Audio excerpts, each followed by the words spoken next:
Hello students, आज हम करने जा रहे हैं अपनी इंटरपोलेशन की फर्स्ट एक्सरसाइज, जिसमें हम फर्स्ट क्वेश्चन है हमारा forward difference table. Forward difference table के लिए आपको एक्स गिवन है, वाई गिवन है, तो मैंने टेबल स्टार्ट किया जिसमें कि अगर एक्स 10 है तो इसका मतलब एक्स की वैल्यू जब 10 है तो इसका नाम है एक्स नॉट। नेक्स्ट एक्स 1 है 20, एक्स 2 है 30, एक्स 3 है 40 और इसी तरह से वाई नॉट है मेरा 1.1, y1 है 2.0, y2 है 4.4, y3 है 7.9। ठीक है, तो पहले सबसे पहले आएगा फॉरवर्ड का डेल वाई। फॉरवर्ड का डेल वाई आपको याद होगा y1 माइनस वाई नॉट, तो इसको बोला जाता है डेल वाई नॉट। तो ये डेल वाई नॉट की क्वांटिटी है जो कि कैसे आई है 2.1 में से 2.1 बोल रही हूँ, सॉरी 2.0 में से 1.1 माइनस कर दूंगी। ठीक है तो 0.9 आ जाएगा। फिर नेक्स्ट वाले में से 4.4 में से 2.0 माइनस कर दूंगी तो 2.4 आ जाएगा। मतलब आगे वाले में से ये वाला पीछे वाला माइनस करते जाना है। तो मतलब 4.4 में से 2.0 माइनस किया तब जाके मुझे ये मिला। इसको क्या बोलूँगी, डेल वाई 1 बोलूँगी, क्योंकि y2 में से y1 माइनस करो, y2 माइनस y1 करो तो नाम उसको किसका मिलेगा, डेल y1 का। y3 माइनस y2 करूँ, नाम क्या मिलेगा, डेल y2 का। तो ये 3.5 मेरा डेल y2 है। क्यों, 7.9 माइनस 4.4 दैट इज़ 3.5। अब इसके बाद डेल स्क्वायर y कैसे आएगा, जो डेल y है उनकी सब आपको याद होगा। डेल स्क्वायर y का मतलब क्या था, y नॉट निकालना है, तो मतलब ये कैसे आएगा, डेल स्क्वायर y नॉट निकालना है तो ये आएगा del y1 minus del y naught, है ना।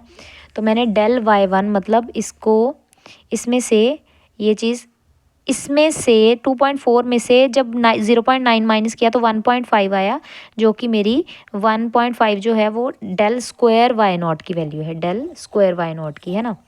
तो यहाँ पे मैं लिख दूँगी ये है मेरी डेल स्क्वायर y नॉट की वैल्यू। क्यों, ये किस वजह से आया, del y1 minus del y naught करके।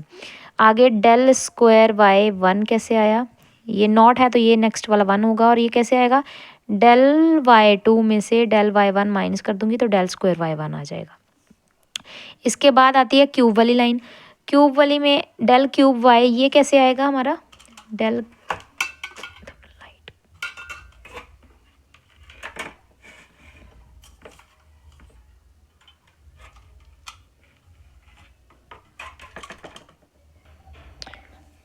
इसी तरह से डेल क्यूब y कैसे आएगा, डेल क्यूब y नॉट आएगा जब मैं डेल स्क्वायर y1 में से del square y naught minus कर दूंगी तो डेल क्यूब y नॉट आ जाएगा, है ना। आपको फॉर्मूला तो पता ही है, डेल स्क्वायर y एक स्टेप आगे जाके y1 minus del square y naught, तो मेरे पास क्या आ जाएगा, डेल क्यूब y नॉट की वैल्यू, है ना।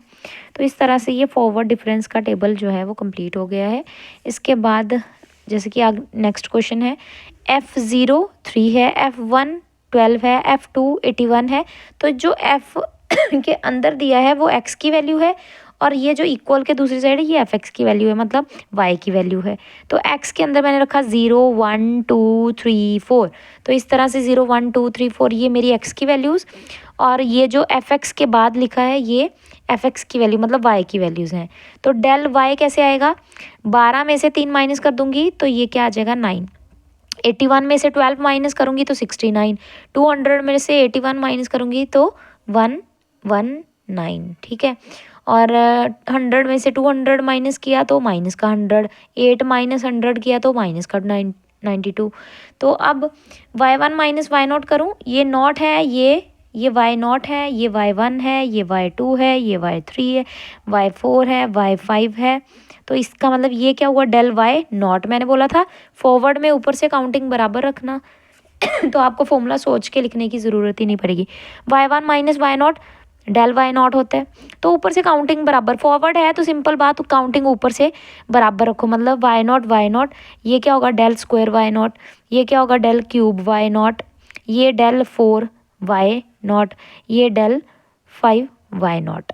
फिर नेक्स्ट लाइन, ये डेल y1, ये डेल स्क्वायर y1, ये डेल क्यूब y1, ये डेल 4 y1। ठीक है, उसके बाद ये डेल y2, ये डेल स्क्वायर y2, और ये डेल क्यूब y2। ठीक, इसके बाद मैं थोड़ा सा जूम करूँ, इसके बाद ये y3, इसके बाद ये क्या होगा डेल y3 और ये डेल स्क्वायर y3। इसके बाद ये डेल 4, ये y4, ये डेल 4 y4।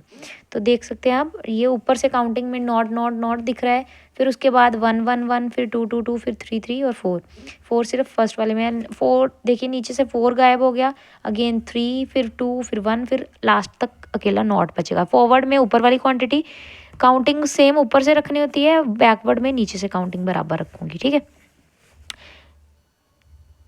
तो इसमें मुझसे पूछा गया था डेल, ये देखिए डेल की पावर 5 f0 मत f0, तो डेल इसकी वैल्यू कहता फाइंड करो। तो आपको पता है f0 मतलब ज़ीरो कहाँ पे है, x की वैल्यू नॉट वाली पोजीशन पे। तो नॉट नॉट नॉट कब तक, डेल 5 तक लेना था। तो डेल 5 पे y0 की वैल्यू कितनी है 755, तो ये मेरा आंसर है, ठीक है। इसी तरह से अगर वो पूछता मुझसे कि डेल 4 1 बताओ, f1 बताओ, तो मतलब f1 का मतलब 1 के लिए x की वैल्यू x1 है, तो मतलब y1 ये है। और डेल 4 के लिए पूछा है, डेल 4 के लिए y1, डेल 4 के लिए y1 मतलब ये 496 अगर पूछा होता तो मैं बता रही हूँ रैंडमली, तो 496 आता। और इसके अलावा अगर आपको डेल क्यूब y0 यानी कि f0 पूछता तो फिर क्या आना था, डेल क्यूब में y0 मतलब माइनस का 10 आ जाता, इस तरह से, है ना। आई होप आपको समझ आ गया होगा कि फॉरवर्ड टेबल कैसे बनाना है, उसके क्वेश्चंस किस तरह से, सिंपल क्वेश्चंस जो हैं किस तरह से आएंगे। नेक्स्ट वीडियो में हम इसके बाकी जो पूरी एक्सरसाइज मैं अच्छे से करवाने वाली हूँ, आपने टेंशन नहीं लेनी, मैंने सारे क्वेश्चंस जो जितने कंसेप्ट बनेंगे वो मैं सब करवाऊँगी।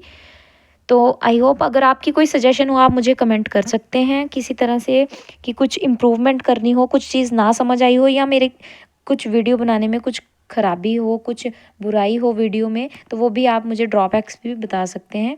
तो thanks for watching my video.